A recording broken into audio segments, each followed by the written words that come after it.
பத்திரகாளி காப்பாத்தினா கடைசி நேரத்தில் கையை பிடிச்சி தூக்கிடுவா. அந்த அம்மா வந்து சாமி பயங்கர டென்ஷன் பார்ட்டி சாமி. கோபம் எங்க அதிகமாக வருகிறதோ அந்த இடத்தில் குணம் அதிகமாக இருக்கும். வாழ்க்கையில் எந்த பிரச்சனையா இருந்தாலும் சரி, ஒரே ஒரு நாள் போய் அடி எடுத்து வைங்க, பத்திரகாளியை போய் மண்டிட்டு வணங்கிட்டு வாங்க. நீங்க நினைக்கிறத விட அந்த அம்மா உங்க கூட வரும். எந்திரிச்சு கூடையே வந்து உங்க கூடவே இருந்து உங்களுக்கு என்ன வேணுமோ அதை செஞ்சு கொடுக்கும். ஆனா என்னன்னா நீங்க நேர்மையா இருக்கணும். அது ஒண்ணுதான்.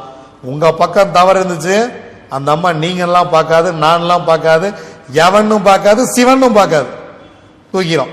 அந்த அம்மா சாதாரணப்பட்ட ஆள்லாம் கிடையாது. சிவபெருமானியே என்னன்னு கேட்ட ஒரே ஆள் பத்திரகாளி மட்டுமே.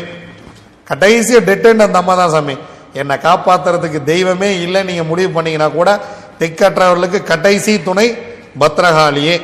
நீங்க பத்திரகாளியை வணங்கிட்டு இருக்கிறவங்களுக்குலாம் தெரியும் அந்த அம்மா எப்படி வரும், எப்போ வரும் அப்படிங்கிற விஷயம்.